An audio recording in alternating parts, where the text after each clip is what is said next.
sort of fill the space. You're not going to move around too much, just a little bit.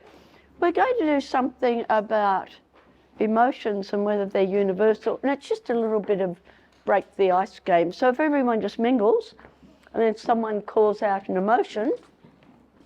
Scared. What was it? Scared. Scared. Okay, find a partner. And in twos. Oh, no. Oh, I'm terrified. God. Right, okay, mingle again and someone else call out.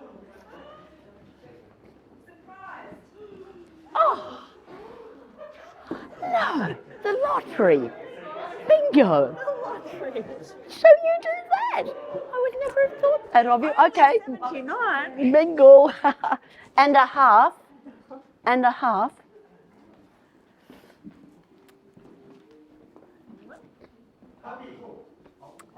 What was it? Happy. If you're happy and you know it. Right, yeah. Happy, happy, happy. Okay, mingle.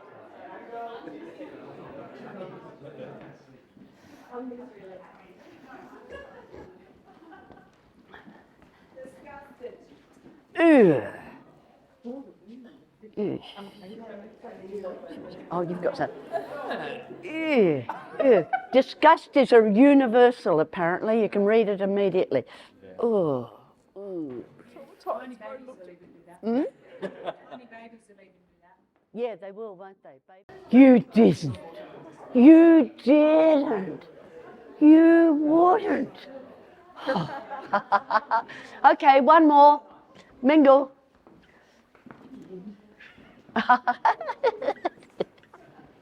Good. Mingle. Anyone? Joy.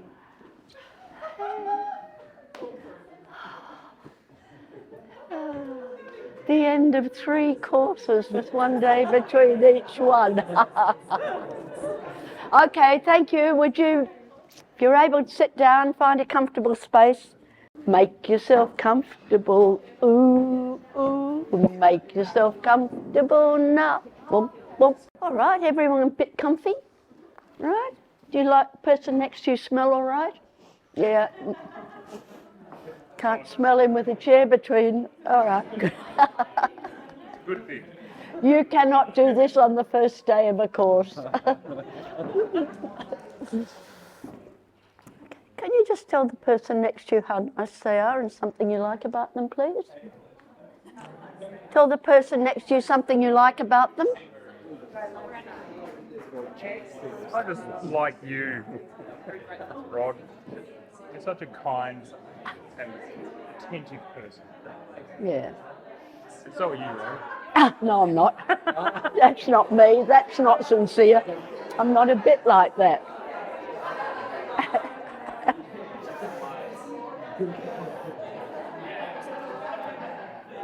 All right, good.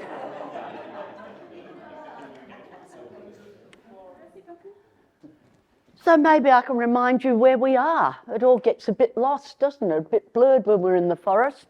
So we're on to day 5, and we've got a bit of a flow over of teaching methods. And we've got a day and a half to go, and it'll all be over, except the memories.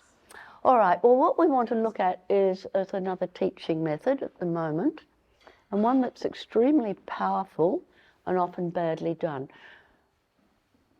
But just before that, what were the things about teaching methods? Teaching methods match what? They match. Learning outcomes. Yes, they match the learning outcomes. Very good. What else do they match? Yep. The content. Good. Yep. Yes, thank you. Yeah. So who likes being in groups? Who enjoys it? Yeah. That's about average for most people. So what is it about groups that people don't really like? What are the things that make groups? And they're too big. Right, so we're going to speak to the whole class when we talk here. You're going to tell everyone here clearly so they admire you. I like small groups where you can be heard. Big groups, I'm Sometimes losing voice in a group. Yes, good one. Sometimes it's difficult to follow your own train of thought. Yeah. Sometimes big groups aren't facilitated well. Okay, excellent. Yes. Reconciling clashes in opinion or personalities. Big one, isn't it? It can be frustrating when you're ahead and you're waiting for people to catch up, or when you're feeling lost and left behind and everyone else. That was what I was thinking, that the pace can often be a bit of a mismatch with your train of thought. I guess following on from what Ollie said, it's hard to, if it's really supposed to be a horizontal group structure, to find the direction, be a bit of a headless choice sort of situation sometimes. I think there's a real strength and a weakness to it, maybe that collaboration will create something different to what the individuals would create in the same task, but the individual may further their own journey of understanding that more of their life. Yeah. Okay. Things can get fractured in groups. Okay.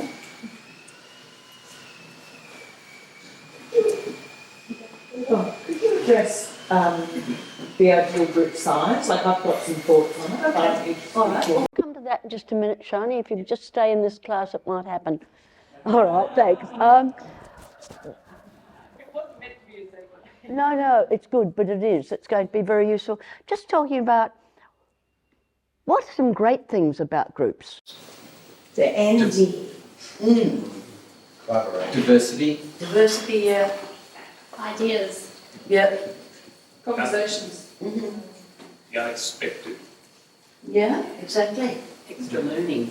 Getting to know people that you might otherwise not Yeah. ever coincide with. Companionship. Hive mind. Increased knowledge and skills. Many hands make light work. Yeah, support. Okay, so just before we talk about group sizes and how they work, I'd just like to remind there are two reasons we use groups and where they work most effectively. Is anyone aware of what those situations are?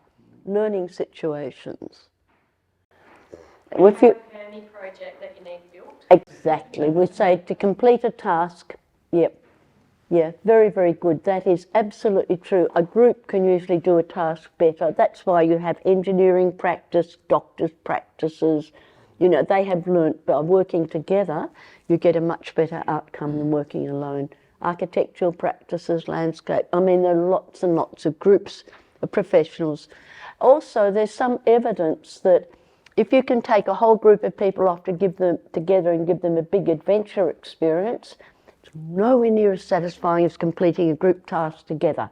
That, yay, we did it, aren't we good, is an experience that lasts with people much, much more than climbing over rocks and climbing through swamps and fighting tigers. That works a lot better. Okay, so that's a very strong point, that to complete a task. What sort of topics do we need tasks completed in permaculture? Design. Yes, exactly. Building. Exactly. And what sort of building might we do? Danny. Yes. Yes. Yeah. People love making compost together. What's one of the permaculture things that Dan Palmer's done that's been so successful? Permablitz. They're right round the world. And everyone's so satisfied when they look at the transformation.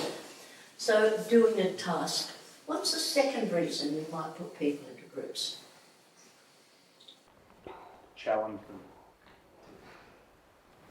Yes, but they can. That's part of this reason, Charlie. That's very good. Tease out an idea. Work together. Yeah, okay. So we might just yes, please. I guess to help bring everyone up to the same page. Some people are a bit further ahead than others. The group will hopefully bring, if someone's falling behind a bit, bring them up to speed. Yes, exactly. So did they hear? Is Pat, did you meet Pat's eyes? No. Did he meet yours? We label that as to get an attitude change. So a teacher often doesn't change an attitude, but a student group or a study group will. You can get attitude changes about racism. When they had extreme pandemic of AIDS through Africa, so that every day the funerals just went on and on and on, the number of orphanages were growing, they found by putting people into groups and saying the topic, often they put it negatively, to discuss why I could never get AIDS. And that group, people end up saying, I can see how it can happen. So that got really strong attitude change.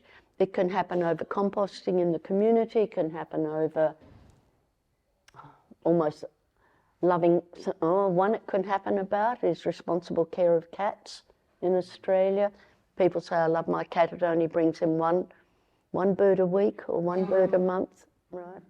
And then someone says, yes, but if that's the last breeding pair, you know, and so that happens collegiate, fairly flat way.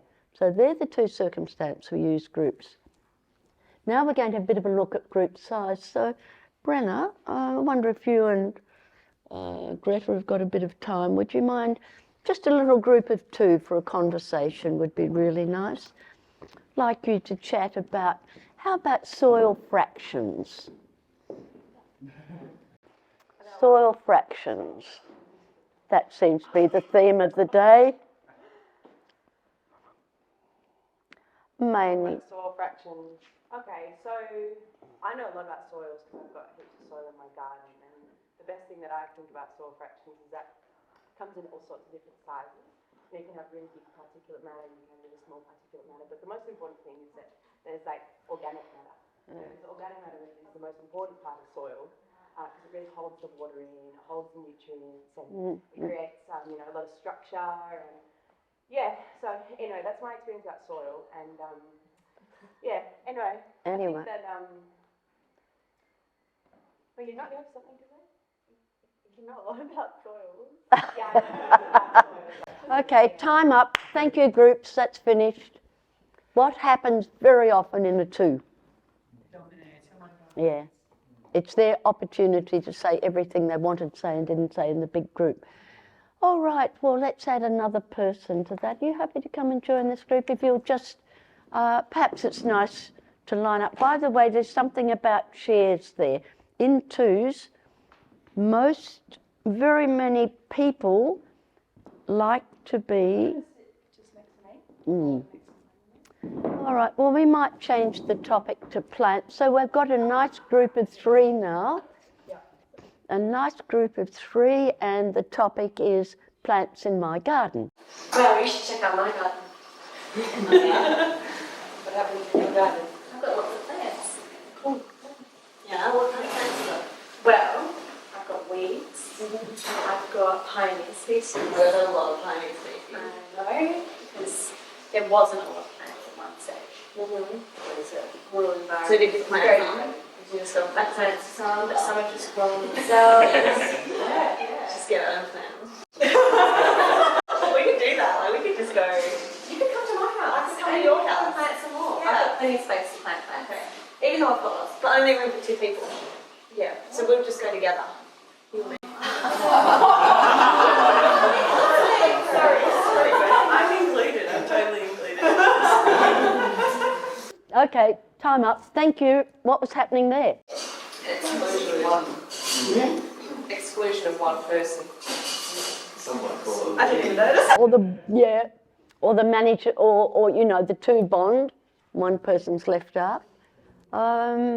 Maybe we'll add a fourth person to that group somehow. Let's have a fourth person. Someone join in. And the topic is how I spend my money ethically. You've got a couple of minutes to discuss how you spend your money ethically in that group. Do you bank? Do you have a bank? Yeah, I do. Australian bank. Oh, you know what? Yeah, I don't know any of that. I was Yeah. I'm going to get that. See you pay. Yeah.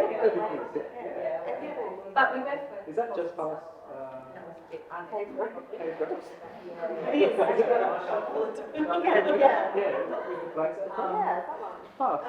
Really cheap. Do you like a bargain?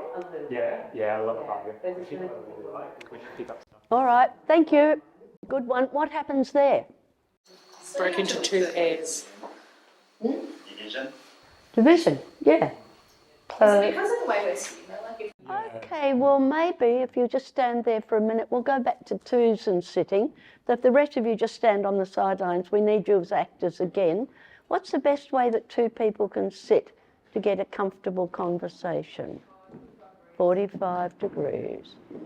Yep, something like that. How did they sit when they first sat down? Interrogation, wasn't it? Yeah. Most people are fairly comfortable with this. What is it that this does that enables people to be more comfortable? Allows breathing space. Yeah. allows eye contact, but also not eye contact. And your body energies can dissipate if it's negative. That's right. Yes. So they can choose the eye contact. They can choose time to think. Yes, Kath? If they're together discussing something, they could be looking at it together and sharing the input from that. Okay, fine. So very often, even if you've got something difficult to talk to someone about, it's really nice to say, "Hey Wayne, can we have a chat for a minute?" It's the length of your toenails.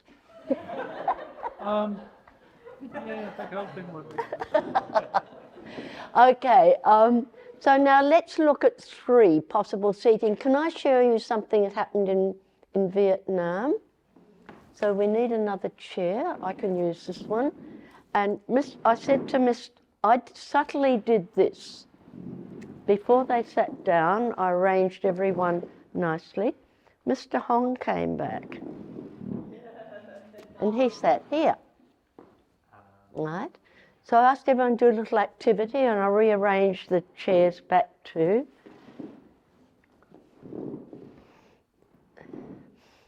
And I came back and Mr. Hong had got himself back here. So what is it about this position that tells you something very often, but not always about someone's ego? Yeah?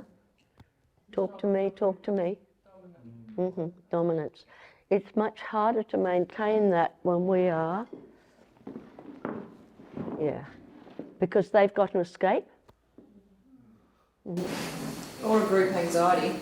Or possibly a group anxiety. Yes. Not being able to be that personally close to people. Hopefully that you could deduct that through gentle questioning. Are you okay to sit this close? It could be that they didn't want to be included. They were isolating themselves. Pulling out. Well, this man had also said, when I said, "Would you like to speak, Greta?" He said, "I can speak for her, I know what she wants to say." So we had some earlier evidence about women's being in the group that we were actually trying to equalise without talking. So from then on, without even telling, we just asked people to sit like this and it changed the conversation. Yeah, good point. Okay, good. How would 4 arrange themselves? Can someone come in there and see what's a good thing for a 4? Bring in the chair, pull yourself into it. What can you see that would make a good group?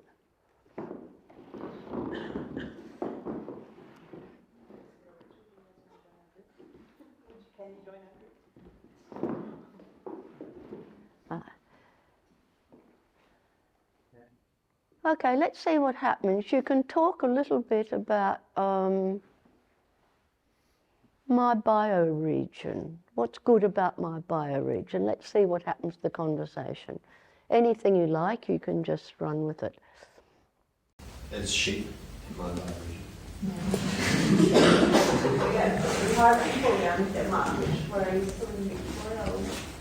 Watch the eye contact and watch you.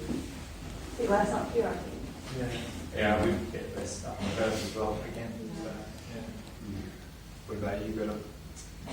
Well, in my bioregion, the summers are getting much longer and the winters are getting shorter. So that's not really a good thing. So I'm really thinking, when the summer, to the beach for ages, but then also it comes with the heat and all those problems as well. But there's a good sense of community. Okay, thank you. That was, you know, as much as people can be natural when they've got 28 pairs of eyes on them, that was as natural as any. Now, how can we improve the interactions? Let's say that one of you goes off track, any way you like. Yep. But it's so interesting, it might be the accident you saw coming here today, or what happened last night, or something you saw on telly as a strong contender for content. So you start well about your bioregion. Actually, thinking about bioregions, I was hearing about this thing in Brazil where they actually, it's about rainfall and how they're really struggling to grow papayas, and it's. Oh, we can't grow those down here though. Like talking about our bioregion. No, you can't. Oh, but you maybe could, like, you know, if you would develop the climate into like microclimates, you know, like greenhouses and stuff. What's our topic? Right, this is what we call red herrings. How can you work with that without people being too corrected or over interfered with? What would you do as a facilitator in that group? You listen into groups, you're the biggest eavesdropper in the world with this. Let's try this. So you're talking. So like, I mean, if you've got heaps of greenhouses and stuff, then you can plant whatever you want, really. Like, you know. Can I just ask, are you all on track, all of you? Kind of. Okay, can you just continue your conversation? Right, so you're not fingering anyone. There's no anyone's picked out, and can I invite you to keep on track so you can contribute later on with the other groups? Mm-hmm. And that monitoring is critical because every group will generally go off track if they have a chance. Last night in Neighbours I saw this and you should have seen it and it was great. You know, it's just there waiting to intervene at any moment. Are you on track? Are you on topic? Are you there? All right, good. Was your approach angle on purpose there? Beg pardon? Was your approach angle on purpose there where you're in my line of sight? Well, it's not corrective, it's curious is my position. I'm curious. Yeah. So that I'd come and I'd wait till there's a moment and then just sort of look around and say, are you all on track? You all on track? Is that giving them the benefit of the doubt that they may actually be on track, but someone is possibly just getting to a point, okay, hurry up and get to the point of how that's relevant to this topic? Continue. They'll continue happily. Yeah. That's a question, it's not an instruction. Okay. So it didn't say stay on track, Right. Pat, Yeah. because that's a corrective, as are you on track as a reminder. Okay. Mm-hmm. Yeah. What do you do if there isn't a break in the person's monologue? What if there isn't an opportunity for you to step in? There nearly always is if you stand quietly. Don't usually have to do anything. Would you ever say, like, that's really interesting, Pat, I'd be really curious to know what's going on in your I'm not getting into your group. You're not getting into I'm just asking the question, are you on track? And another thing is if someone asks me a question, ask something about bioregions. This happens a lot with teachers. So we're talking in our bioregions group. Yeah. Ro, Yeah. I have a question about, in my bioregion, what's become really popular is this like food share stall. What's your group? And I was just wondering, in your experience, could you tell us what are the advantages and disadvantages about having free food stalls in your community? Oh, yeah. Look, our church does that, Greta, and they have a fantastic group. It's the old Uniting Church, and they have all these free stalls all the time. And then in our bioregion, what's happened? You've got stuff there. Yeah. Never get tempted. It's so tempting. That is the devil behind me with his hand on my shoulder saying, go on, you know so much, you can provide the information, clever one. Resist temptation, stand strong and say, love to talk to you about it, Greta. Are you on track in this group? Okay. But that is the temptation. I see teacher after teacher every time being corralled by a student who wants to have that one-to-one conversation. It's very, very common and it makes groups really unhappy. Okay, well, let's have a group of 5. because there's another question you need to ask. Someone give them a topic, please. Fish farming. Okay. Wayne's given you a topic, which is? Fish farming. Yeah. Okay, so you have 5 minutes to talk about fish farming. The topic is up there. Where are the best places to do fish farming? That's your topic for the next 5 minutes. Okay. What it makes me think about is scale. So I think I've done really effectively on our community, really small scale in ponds and dams. And what other experiences? Oh, I've got trout in there, yeah, but I ate them all. Right. And there's a lady once who was with an aid organisation and they were teaching people to set up community fish farms as a major protein source for communities that don't have a lot of natural resources. Yeah. So whereabouts was that? I met her in my area and she was helping people in my area. But it was applicable to lots of different places as it happened. Yeah, definitely. Well, I mean, I've done See what's happening? Yeah. Okay, thank you. Good. Start to have a conversation between two. So there's someone in that group who will probably act in some way to bring it back to the topic, even by saying, can we keep on topic or we're running out of time? And they're performing a very valuable group role and they're only reminders. So maybe you are getting to your point and you want to do it. So 5s will often split. On the whole, we say you cannot beat a 3 for adequate learning. Can you add to that, Shani? Because you wanted to talk about groups. A lot of study not only into the social interactions going on, but into the recall and the content. And the recall and the content in 3, like how much they remember about the conversation, is much, much higher than it is either in 4 or 5. 4 is okay, but once you get to 5, it's out. Except if your goal is to teach them about working in a group. Yeah. That's, if you've got 2 goals there, one about content and one about group process, that's a very different thing, which is why I imagine our big group process things, our bigger groups, and probably everyone's noticed this, a lot of it's about group processes, which we're going to need in the world. Yeah. So let's see what happens. Oh, can I just add to that? I was so ready to start on a bit of a preachy rant about how bad fish farms were, but there was no space, and it was actually a lot easier for me to just drop that. And I was like, oh, this is actually so easy to not have to say anything, and other people are going to keep talking, and no one's even going to notice, and I'm not going to say anything. Good point.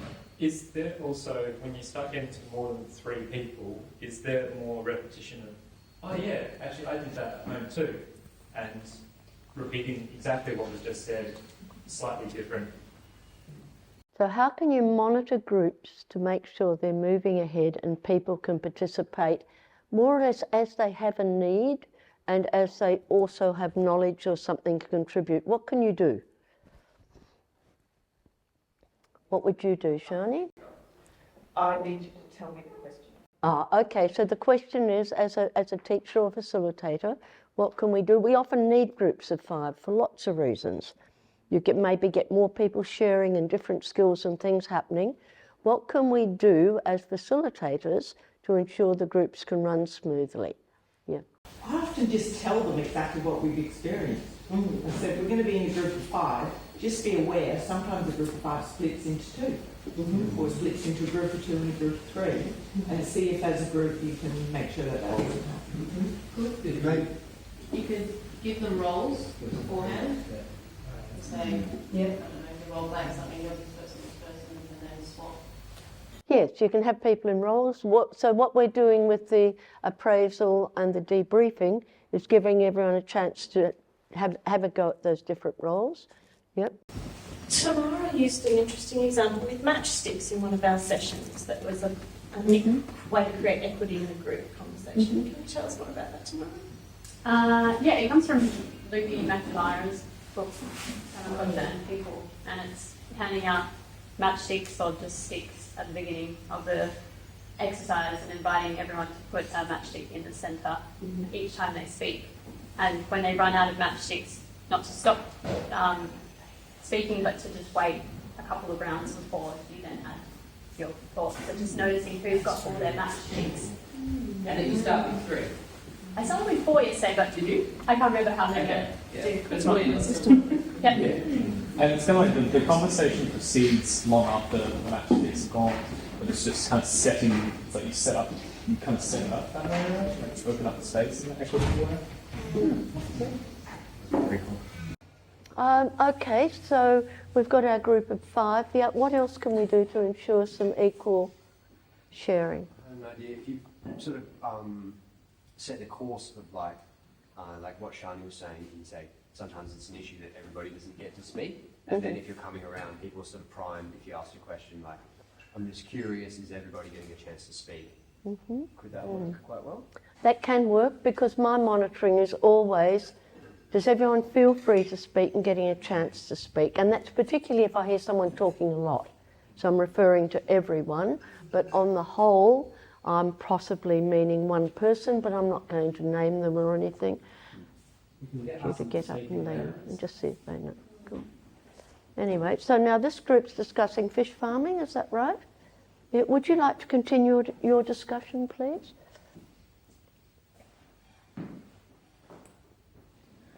That's my impression of the fish. What to do. That's all right. And I take you to empty chair. Done. Very often people leave and no one wants to find out. You just go on discussing. It happens in the classroom. I've seen 1/3 of a class walk out. And the lecturer keeps lecturing without finding out why would 1/3 of the class walk out. So this happens a lot. You don't all have to be aware, but what would you do in this case? Bring it. What were you saying just then? I find it very distracting, and I would be asking for direction. Okay. Where did they go? Like, Well, you're just going to sit there and continue talking? I'm more about What are you going to do? the process, so I'd be asking about As a group? Go find out. Yes. Yeah, we totally would not have time to do whatever we're supposed to do. Okay. We'd be 100% off track. All right, good. Sean? I established this one right back when we do the code of conduct. So one of the code of conduct things is if you have to leave and you're okay, you just do a thumbs up, like I'm going to the toilet or I need a drink or whatever. But if someone sees you leaving and you haven't put your thumbs up, that's when you need to. Is it really bad I'd be so focused on the task I'd want to keep going? Yeah, that's right. And people do. Right. Yeah. Like I would be like. People do, but someone in the group is likely to say, I'm just going to check on Brenna. I'm just going to check that Jason's okay and see if they want to come back to the group or that they're okay. You need to have someone there who does that. Now, what happens if they're completely bored and they don't want to come back? They know all this. That's their thing. Up to you. Yeah, how can you engage them? Invite them to speak. Yes, exactly. Say, well, we've been waiting to hear. Would you like to come back, Brenna, please? And Jasper, please come back. Please forgive us and come back. Now, see if you can engage them fairly soon.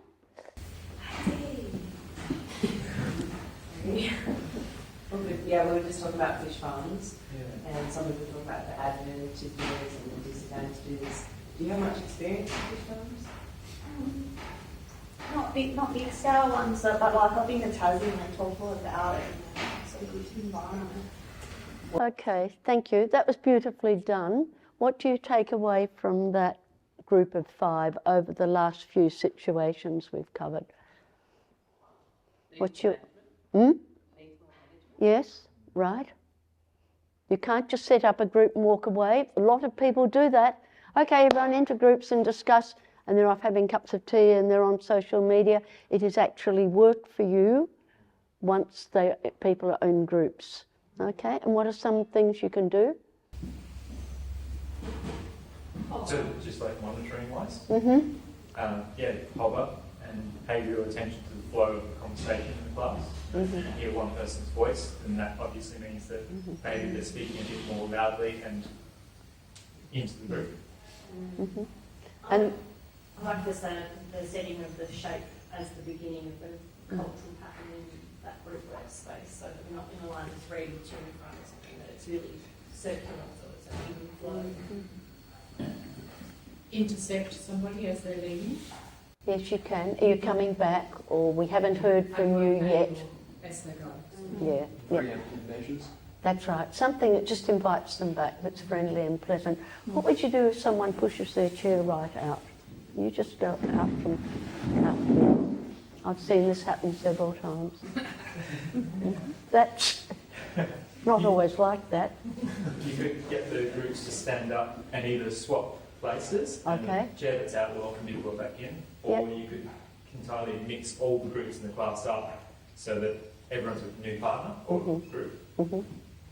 Johnny? Your hand was up a minute ago, wasn't it? It was. And it was a question that's now gone over. But I'd love to ask you, so I'll try and remember what it was. Depending on that person's body language, perhaps ask them if they're okay. That's right. Are you okay? And often they then come back in again, and you never know, and you don't need to know. We're not therapists, we're not psychs or anything. We just want people to feel it. It's slightly off track, so we're really on back track. Yeah. Is that all right? That's all right. Yeah.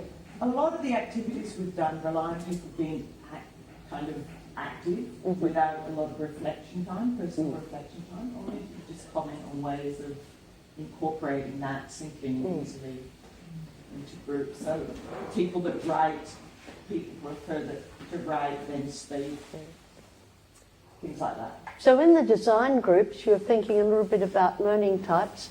If you're comfortable, you can stay there or move, because I think we've probably shown that. It's up to you.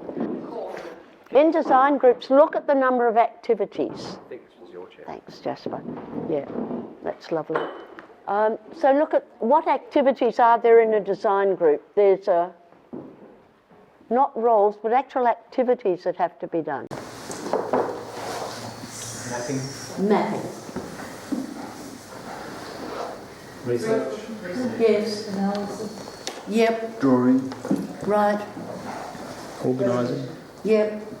People need ideas. People might have to model stuff. There's a range of things that needs to be done in that group. And the best thing is to start a group saying, I bring these skills. I've spent 6 years in the design office. I bring these skills, and someone else saying, I bring these. And then say, but I'd like to learn yours. I really want to learn more about plants because I don't know about them. So one of my goals is to learn more about that. And enable people to stretch their learning but also use their skills. They often coincide with learning styles. And in your groups now, this group for tomorrow morning that you're going to be in for tomorrow morning, that gives room for lots of you, for ideas, for materials, for dress up, for muck up, for song, for dance, for everything. And let people actually select their own role if they can. Where it goes wrong is if people condemn someone for a role. You're always outside picking things, or you're always looking things up and not putting in your ideas. That means you're not being like me, which is not necessary at all. I'm wondering if it doesn't partly answer your question. Your processes, like Triad, are designed to allow a single person to process alone, and then you come in, you build up into bigger groups. Is that in the... But it was a genuine question, though. Like, that's something I do, but I was genuinely interested in ways of incorporating that, because it's one thing I have noticed. I haven't ever had the time to sort of reflect here and think time and process. And it does bother me, because I'm quite happy to say things off the top of my head, as you may have noticed. But there's a lot of people who like to reflect first before they Oh, yes. Absolutely. And that's where something like Triad does work. Yeah, so whatever you call it, you start, you can think, you've got a few minutes to think alone, gather your thoughts, then aggregate upwards. I absolutely agree with that, but when you've been teaching for a while, you know those people who like to think first. You recognise them, you can see it happening, and then you can sometimes call them in. And they're on Joni, would you like to say something at this stage now we're thinking about groups? Not yet? Okay, fine. some people need a break from the group as well. Much as they enjoy it and learn from it and appreciate it, just need a little bit of stepping back. It can be quite cognitively challenging. Yeah. And be grateful for the person who says we're running out of time, we've only got 5 minutes. Be grateful for the person who says we're not on task. Be grateful for the person who says we can do it this way, even if you're nearly near the end, because it can be so much better. Grateful for those different people putting in, but sometimes they can be a bit extreme. About time sometimes, can't they? Yeah, I was just thinking about that at the beginning of the course. The people who always answer the question first, you really need them to warm the room and to start that talking culture. And then then you can sort of ask people, have a think for a moment before we answer. And then it gives you the opportunity to call on that person who likes to think first and ask a really gem of a question because they've been sitting and thinking about it. Okay, so now, sorry, did you just thinking and writing or drawing or something like that as well. So not just the space to think, but the space to do this. Yeah. Asking people to draw, having doodle stuff. All right, so now I'd like you, please, if you're willing to do this, to form a group of 3 and decide a few topics that you'd like to use trios for to come up with a task. So a task could be anything from a site visit to plant propagation to a ream of things, but how would that group just operate as a group in trying to complete what sort of tasks could be done in groups in the PDC? Which topics and which groups, and what group size do you think might work well? So would you please form 3s? I have counted off, it could be a 4 or a 2 at the end, but just see how you go. So which topics are going to be good for the group task, not attitude change? I was waiting for a great long time and you offered one. Transport, communication. Yeah, so we picked 3 topics and we're thinking of designing. I could be mindful.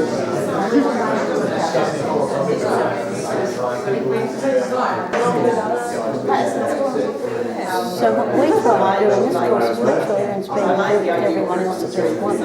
Yeah. So it's that building community. The other thing is researching local weather. You want to start? Do you all come with 3 to 3?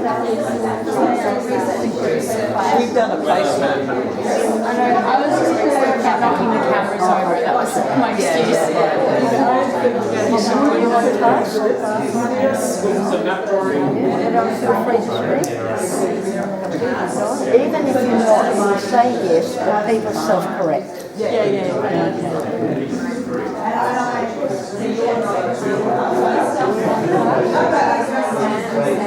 Everyone feel free to speak. People say yes. People say yes when they're not, but then the group becomes conscious.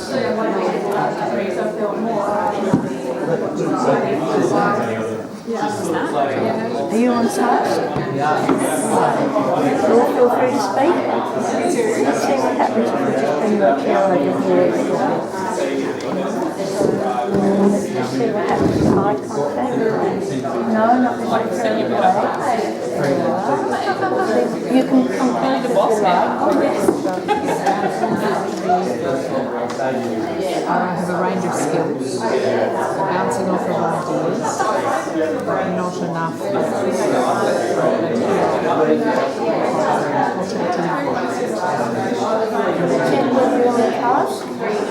Everyone feel free to speak. Even if you're not, that will remind others to check in with you. She thinks I'm I'm asking you. Feel free to speak. All right. If you have someone with drawing skills, so someone with number skills, they can work out scales.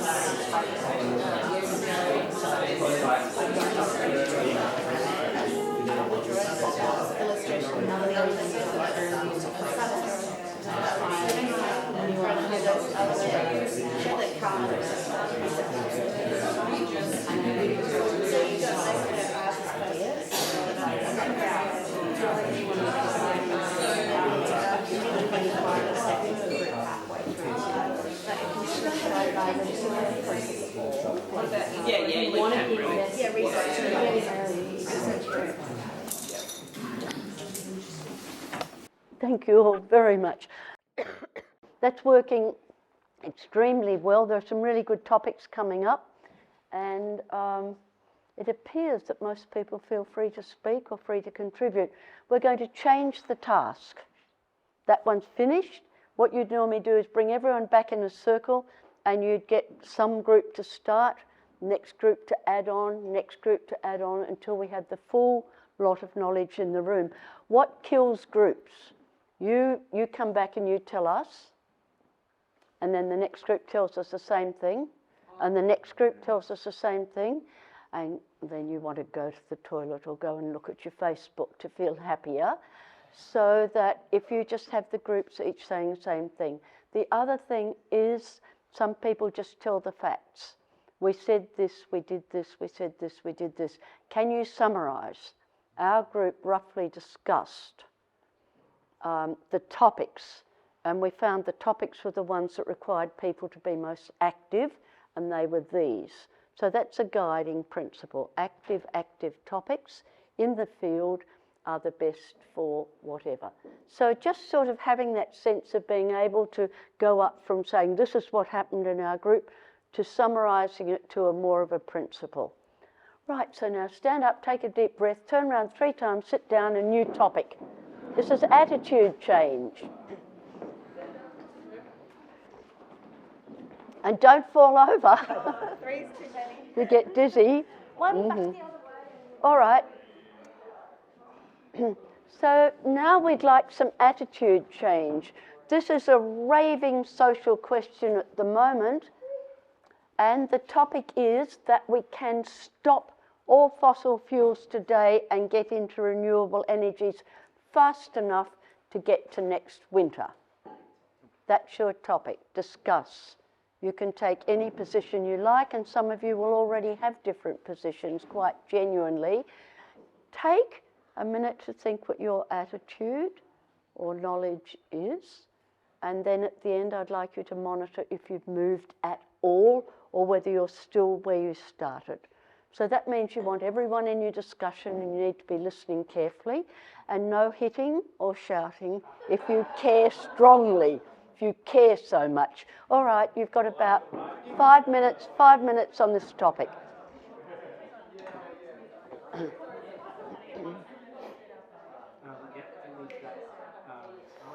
Now this is interesting. It's happened again.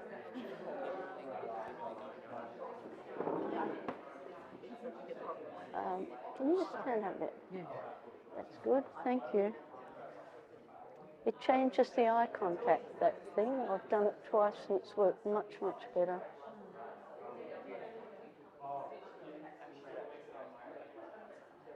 You can almost do it by leaning backwards. Put yourself in a position of... But Ollie's not playing, he's playing equal.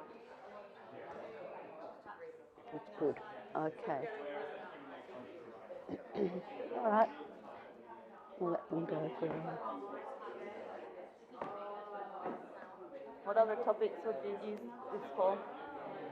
Possibly things around global challenges. We need to stop all deforestation now and switch to making paper and paper products from plastic and something. Could we do it? Is it possible? What would happen to global warming? Because there'll be a lot of nayers in there. You can't do it because, and you can't do it with it, and you mustn't, and all that stuff.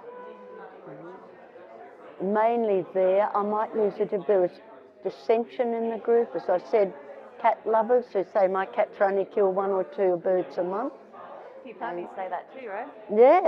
Yeah, and well, this is a Permi group, and then getting people to that you can't do permaculture on marginal land, or you can't do it on big land, or you can't do it if you live in a big building, or it doesn't matter. There are all these yes buts that come up again and again and again, and maybe a 10-minute talk would be enough for people to shift a bit to open minds. We need to give them enough time now to hear enough to see if they shift. It'll be interesting in a group where there was tension around teaching methods. Yeah. When some people really, really needed the chalk and talk to have. Well, I think it was in your group, people kept saying we need a lecture. And actually you do where people don't know. So patterns in nature, if they really haven't got it or it's all wrong, give a lecture, or you give a lecture to, yeah. I'd like to have given one on soils this morning. They didn't know what they were talking about. You know, they don't know their soil fragments, soil elements that end up making structure, and then mixing structure with texture completely. And they're going to be teachers. So there's probably a case for a teacher revision of content somewhere. Just making sure. Second week of this course? Yeah, let's do it. Brenna, what are you doing next week? Nothing? We'll just stay on here and keep going through content. It'd be fun. Imagine that. Oh. I mean, you do have a book on that. Yeah, I do have a book on that. Yeah. Yeah, very good. Yeah. Okay, so you on task? You're getting a chance to, keeping an eye on that body behaviour? I do that. Do you? I always do. Okay. Actually, I think we are all too nice and we allow everybody to speak. Because I see what you're trying to do. And they're not taking the bait.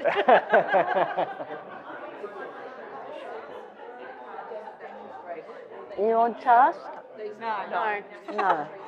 Can you please come back on task? I'd be very grateful if you would, because we want to share the experience of this. Are you on task? Yeah. Are you? Good, thank you. Couple more minutes. Are you on task? Yes. Good. Okay. Oh, this is much better. Huh. Are you on task? Yeah. Sort of. Or are you chasing red herrings? Okay. Chasing God. The other thing you do is give a time call. 2 minutes more. No one listens, but you say it. 2 minutes. 2 minutes. You don't have to have it. You don't have to have a conclusion. 2 minutes. It's a bit of retrofitting. 2 minutes. So what else have we got? I'd like to do field visits. Field visits and practicals. Did you do practicals yesterday? Practicals and field visits. Practical demonstration, yeah. You did? No. All right. But in Wollongong, when you were pretending to sneak the secateurs and Yeah. going everywhere, what do you need for it? Secateurs. And Charlie's birthday flowers will do. I saw secateurs. Or we could just pick a few, but no, Charlie, we won't touch your flowers. Or some scissors would do. They can be pretend secateurs. Right, thank you. I think I'll just do it the wrong way and get them to correct. Okay, that's all right. No, it's more big.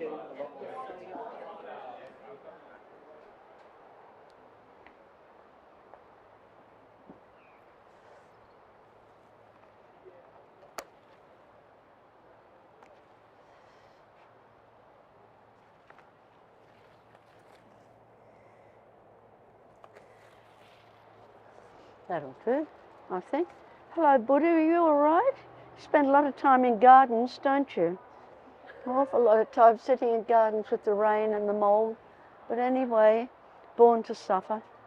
You know all about suffering. Okay, let's go.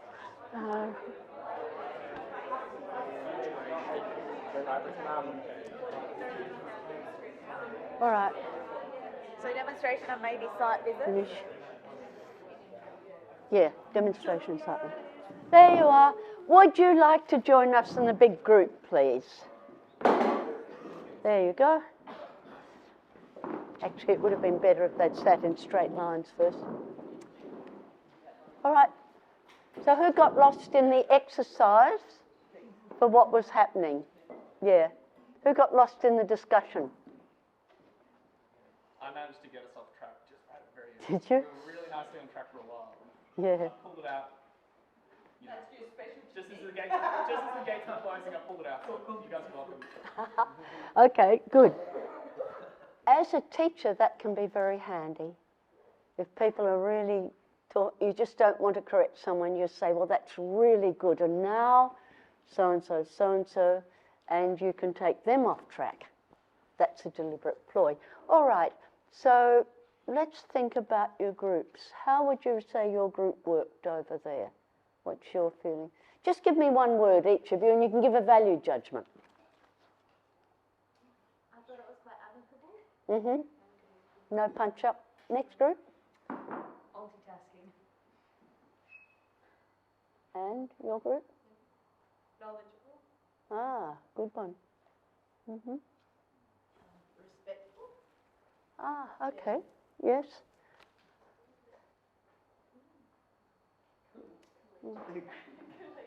Didn't see anyone storm out. All right, good. Did anyone change a little bit of knowledge or information or thinking because of the topic and the sharing of information? Would you just put up your hand if something shifted slightly? Yeah, it doesn't, we weren't looking for major change, we're just looking for difference in understanding or finding out more about that or those sorts of things. Okay, good. So if you had time, you can keep that going to a point where you keep asking the questions for the group. So the next one would be, all right, we're stuck a bit on which renewable energies move fastest to get us where we want to be. Can you discuss these? And you put your prompt list on the board, wind, air, solar, ocean, geothermal, whatever you've got, and then get people to work with those, showing how they can move more quickly than they are and what would be required. And at the end, you can take the temperature of the class again and see who's shifted, and there can be quite a big shift. Would you like to comment on that process? You've been through two. One was a task, and the second was towards attitude change. Think of the effect on you, yeah? Certainly three demonstrated the power of the trio and good number. I felt it was a healthy size for a discussion that could have potentially become quite rowdy and out of control. Because it was small, we remained a bit small, if that makes sense. There's no room to get too big, and if one of us did, it would have been glaringly obvious, and we would have then had to rein it back in a bit. Good comment. Sometimes, of course, at COP at the moment, the fossil fuel industries will be implanting people into groups and into social groups and protest groups to try and get that change, and they'll be experts at that. But anyway, it's not what we're about. Someone else? Another comment? About task or attitude change. Remember, attitude change comes usually after behaviour change. Very, very often. So if you can get a behaviour change, you're there. Commenting? Would you mind if we move on, because I'm watching the time and lunch is coming up? Were you going to say something then? Carroll? Pickles? Okay, good. There are a couple of things we didn't do about teaching. Some things lend themselves only really to demonstration. So what I'm going to do now is show you the wrong way to do things. So I'm going to show you how to do a softwood cutting. Right, so you do it like this. You do this and this, this and this. Got it? See what I'm doing? So if you paid attention. Right. And this is where I'm bearing the cambium so that you can see a little bit of green there. Put it in my mouth because I want to keep it wet while I do a second one, but doesn't stop me talking. And here we are again. We'll do another one. I'm cutting it at the node. See the node? That's where the cambium is. That can become a leaf or a root or a fruit. I'll take the leaves off. That's about a good length. That's a reasonable length. I might cut off the top to stop photosynthesis, and I've got my mixture prepared and put it there.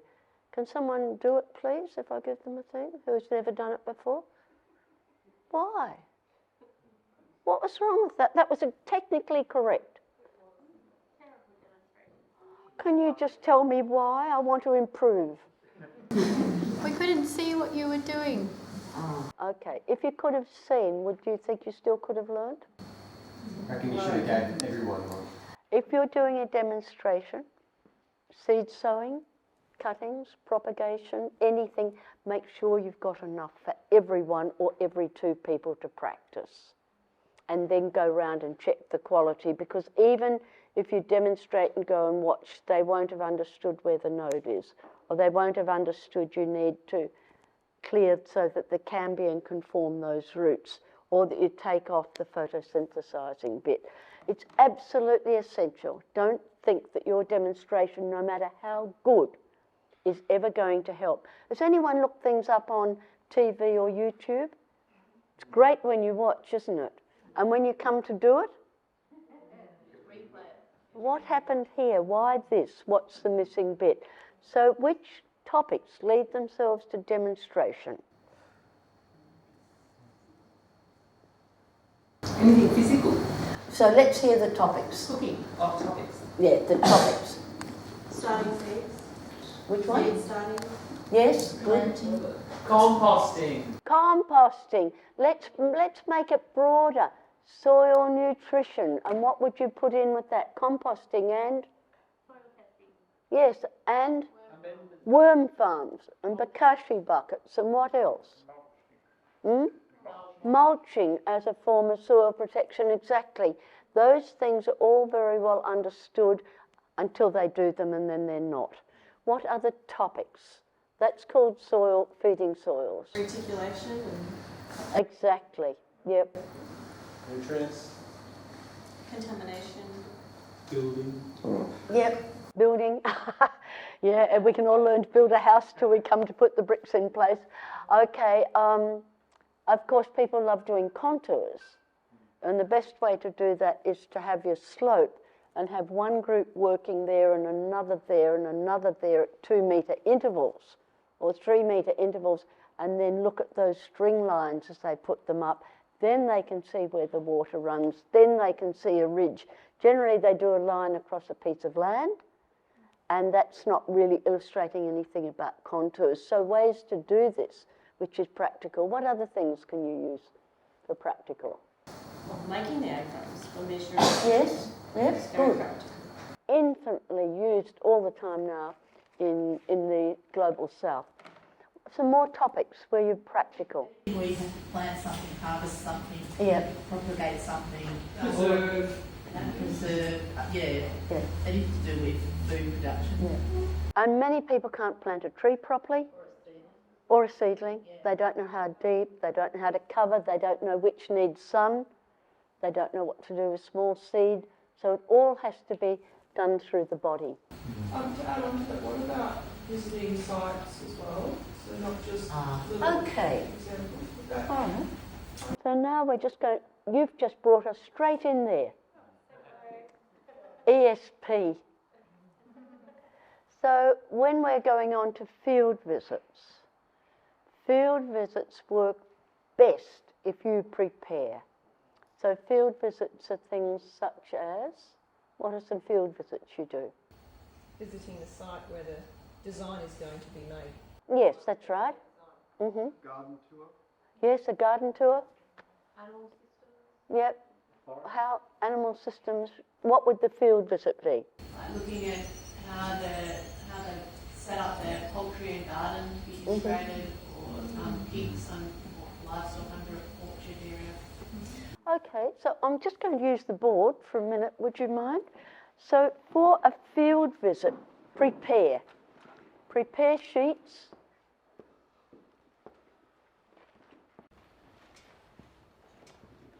and take people through the sheet beforehand, because you want an outcome.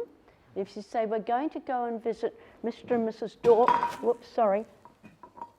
Dormouse's place, and you'll find it's terrific and it's really remarkable. In this case, you can give them a number of questions. What did they do? What was it like before? Did they use a design? Did they take you into the design? How old is it? And how mature? And what has worked and what hasn't? They're the sorts of questions you take people through, learning questions.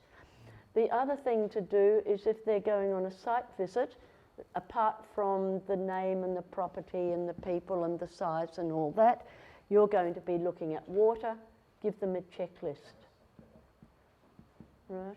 On-site and off-site water, springs, rivers, and then the quality of the water. And then they'd go into soils, so they have to bring bags and small trowels to sample. So therefore, what sorts of soils are they?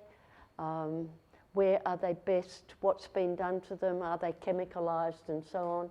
Next one. What else would you be adding so that you've got a prompt list for your students to learn? Vegetation. Right, vegetation. Something else? Climate. You're looking at climate ahead of time as well.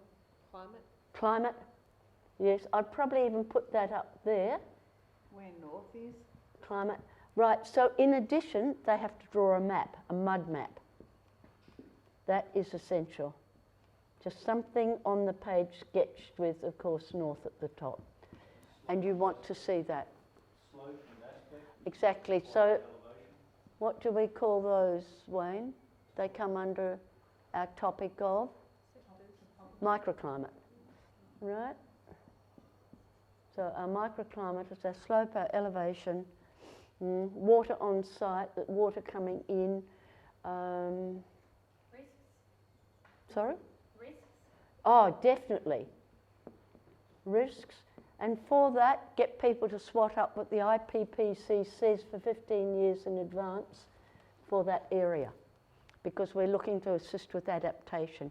IPPC? International Panel on Climate Change. Everyone get that? No, I missed that, sorry. Intergovernmental Panel on Climate Change. Can you say it again? Intergovernmental Panel on Climate Change. You got a rhythm thing for that? We can sing it. Like a jazz drummer. Right. Okay, what else are you going to add? Yeah, what else? Buildings. Water management. Well, that could be a subsection here, and that might come under waste, what they do with their waste. So that's another possibility. What else? Home industries? Which one? Home industries, home-based industry or alternative economics. Okay, so industry and economics. Another one? Disaster prep. Okay, disaster prep. Put it together with your risk. That's all right. Risk assessment has to be done for every design you ever see your students do in the future. You do not accept a design where there's no risk assessment. I think that's bordering on, you know, not being a good teacher. Okay, what else? Have we got land size? Okay, so you've got the size, right? Who lives there? Who lives there? So you've got your inhabitants, the people, on and off site. Structures. All your structures. Remember, you can't do your water for the house until you've looked at your structures and what catchments and how it's happening. Yep. Potential resources. Right. Potential resources. What were you thinking there, Rod? Well, if I see a pile of bricks or a pile of iron sheeting, I note that they're there. Good. It might inform how Okay. to use the Yep. design. All sorts of things. Limits imposed by council or regulation? Yeah, very important. So your LGA limits or potential. Some people I know just go and live next door in another local government area, which is a lot more permissive. And the surrounding community. Yes, what's the community like? Now I haven't got enough board. It's not bad board work, there just isn't enough board going down. It's the board's fault. So, okay, what's the community like? time constraints of the... Yep, so that might be another thing with the owners, their time, their commitment. So that's more or less your sort of personal sociological standard. Now, if you give one of those to each of your students, they should come back with a fairly compact site analysis. The other thing is for your excursions or exercises, I give people this for soils, which I really like, and I do another one for microclimates. I'm talking to the board. So I do soils like this. Go and find 2 soils, quite different. I want you to report back on what's growing, vegetation, how wet they are, moisture, right? Their structure, which is not, and texture. So what's texture? That was mixed up this morning in this morning's session. What's texture? Come on. Yep, it's how it feels, and that is from, and we describe it as sandy. Yeah, and that gives you your sand, your loam, and your clay. That is textures, how it feels, structures, how it hangs together, and that. There are 5 components there. How it smells, because it can tell you what's happening. Its history. Now, I love this because this is called the traditional soil classification. Oh, I'm teaching, sorry, Greta. This is the traditional soil classification that people traditionally had when they understood what a good soil was. And there are other items, but I give that to people as an aid to get a complete nature of a soil. And I do it with microclimate. I do it wherever I can so that they're working in systems, not in reductive, simple items. So these are invaluable, but you give it to them, you go through it, you get them to work in groups, come back and debrief it. Never just ignore it at the end so that you can pick up on stuff. I don't do much about pH. Soil biology, do you do soil biology as well? Like what? Oh yes, I would. I'd add the microbiology of the soil. Yeah, definitely. That belongs in this traditional thing. Who's living in it? No. Okay, well, you did printed materials yesterday. That is how to get best learning from demonstrations and how to get best learning from field visits and exercises that you give people. Prepare your materials, explain them, get people to use them, come back and debrief them. And that's the way that people will really solidly learn and remember. Now, I've got 5 minutes. 5 minutes. Ready, set, go. All right, no, you can't sit there, Shani. No. I know, isn't life tough? Isn't it? And unfair. So what we want to look at now... Yeah, I do. I'm still growing. Down or get it off?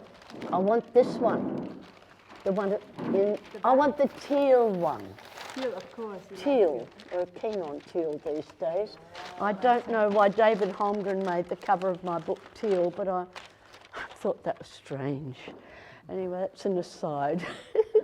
Okay, let's have a look at this. What can you... Oh, okay. What does this say? Can you read that? Okay, so what do you think the first one is? The rhythm of the... One session. Good. That's exactly what we need. So sessions are roughly an hour and a half. They don't have to be. And over that time, this is what's happening in your group. So that what happens in the first few minutes? People are starting to? Focus. Right, so how could you start a lesson in the beginning so that people are coming into focus? Because they're still thinking about Charlie's birthday cake. And we want to get minds off the cake and onto environmental water and groundwater.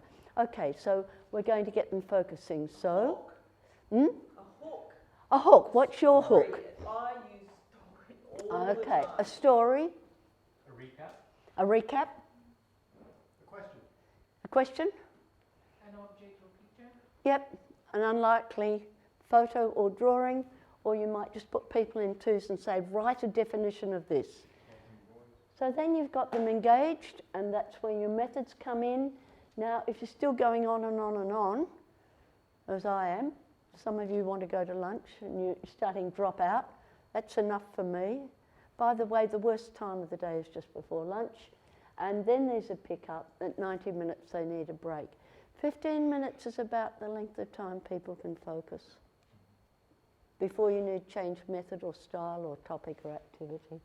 Okay, so now, who would like to come and explain what happens in a day? Someone who can read this. Come and give it a go. Okay, so this is in a day. See if you can say what's happening and what could be done. So we've got 4 sessions throughout the day, and at the start, at the top of the wavy line is engaged, going down to a pre-lunch drop at the end of session 2. Yep. And then staying down for a little while until halfway through between 2 and 3, and then after 3, there's quiet focus, pick up, calm afternoon energy, I guess, and then going down, but not quite as much as the pre-lunch drop. What does it say Session here? 4. Pick up, so we've got engaged, pre-lunch drop, quiet focus, and then pick up again at the end. So what that refutes is the idea that after lunch you have to have something vigorous. All the work that's been done says if you want a job and you have your interview, thank you Jasper, that was really clear and responsive. So if you want that job, you go after lunch because your interviewers are fed, reflective, perhaps had a discussion. Before lunch, it's gone on and on. They mightn't have had morning tea. It mightn't have been enough. They mightn't have slept well. But after lunch, they've got that nice pick-up and ready to go again. So we're refuting that idea that after lunch is necessarily slow unless it's 40 degrees and lunch has been a 5-course meal, in which case I just give up the afternoon anyway. Can never pick up. It's on a disaster route. Anyone want to comment on that? It makes sense. It makes sense that there is that pick-up after lunch. Yeah. I believe that lunch came in the Industrial Revolution because people used to have just a breakfast and dinner. Yeah. But they realised if they fed all of their masses of workers in the middle of the day, there was a pick-up in production again. That makes sense. Lots of countries in the world still only have breakfast and dinner where they're not industrialised. Yeah. That's interesting. Corroborates something for me. You must talk to them. Or them. We found that the amount of carbs that you have at lunch affects it as well. So with a high carb lunch, like lots of sandwiches and sausage rolls, and none of you would have that. But that makes a big difference. That's a pick-up or a lull after that? You'll get a lull after that. Okay. Directly related to blood sugar levels.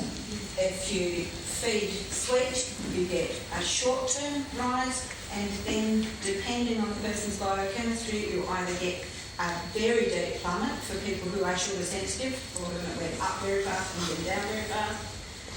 And for people whose bodies process it slower, they'll get a very gradual response and they'll wonder what on earth I'm talking.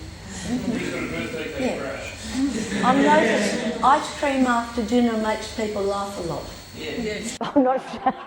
Where does that fit into learning? Would someone like to come and discuss this last graph, please? It's a fairly easy one, but it's a skill for a teacher. Someone we haven't heard much of. Just talk about the graph. So this is, what is it? It's a graph of what? So at the bottom here we've got the graph for the whole course. So week, 2 weeks, I guess it's whatever. 3 days. We've got on the bottom here 1/3, 2/3, 3/3, working in thirds, I love it. And you'll find that the energy is obviously at its highest at the very start, as people are forming. do you want me to have a crack at explaining what this means? Because I don't know. If you want to chime in. So first we are forming, and then we are storming, and then we are norming, and finally we're performing. Yeah. Where are we now? Norming. And what about today and tomorrow, this afternoon and tomorrow is all?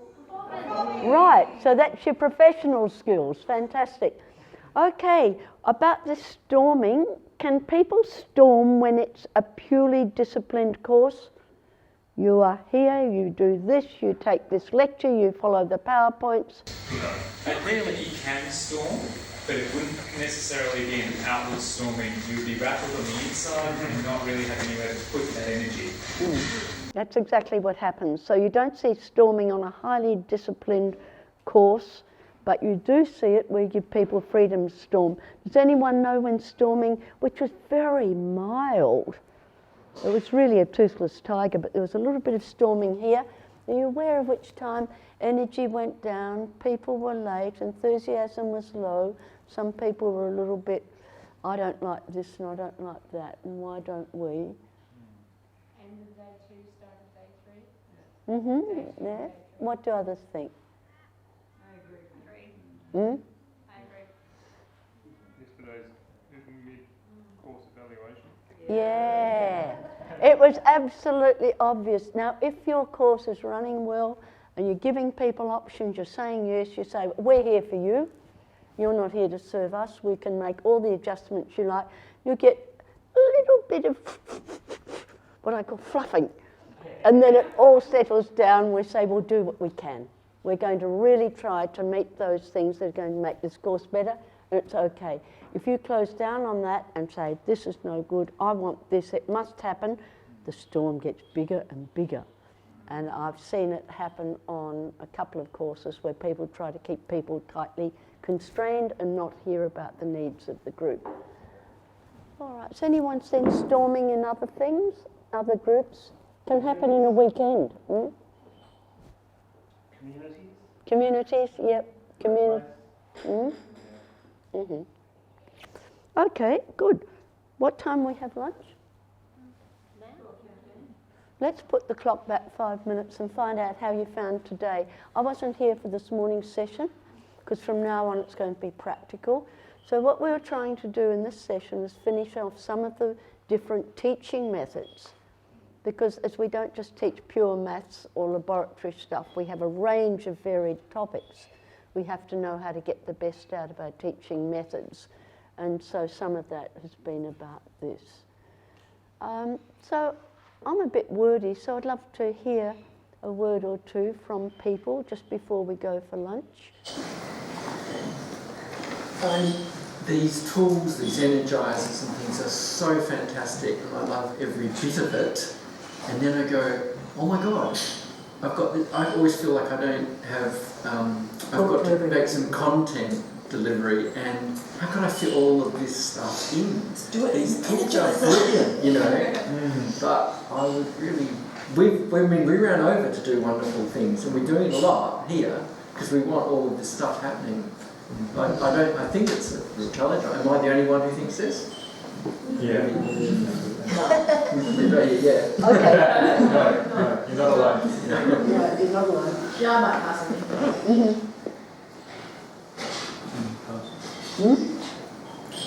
For the morning's work, okay. No, I 100% agree with you. Got to imagine. I was really intrigued with the small groups that being best at attitude change. That was really interesting. Power of 3. The same. I really liked looking at the toolkit.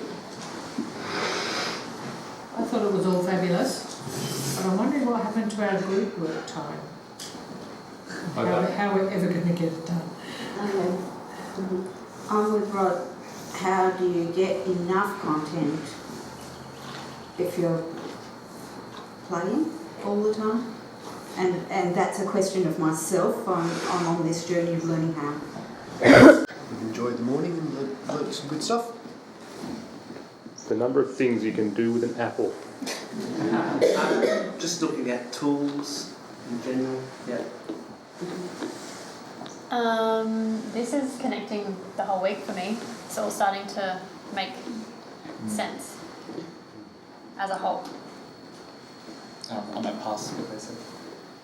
I was wondering this morning about how wonderful the tools are, but also wondering how I would choose at a moment where I shouldn't use anything. Maybe just a talk, a chat, a quiet word, how to run it in, and not get too excited running along with the abundance of tools available. I liked seeing you doing the group dynamics and optimising it at 3, because I always thought with 3 someone was left out, but it wasn't okay. I really enjoyed the discussion and demonstration going through different tools and really going into some depth on that. I enjoyed the tools. I wish we'd done them far earlier in the course so I could have used and practiced them, because I kept going back to things that I already knew.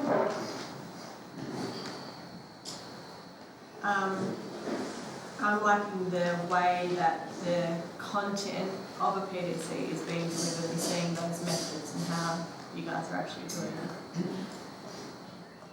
it. Creating a teaching toolbox.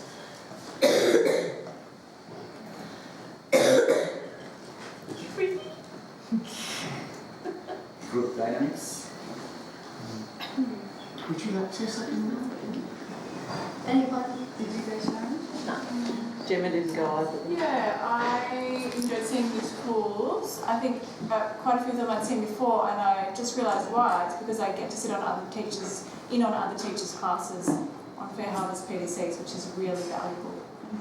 I recommend it if they're open to it. I've enjoyed watching 3 people take us through a process with full confidence where the process is going, and seeing the good teaching being modelled all the time.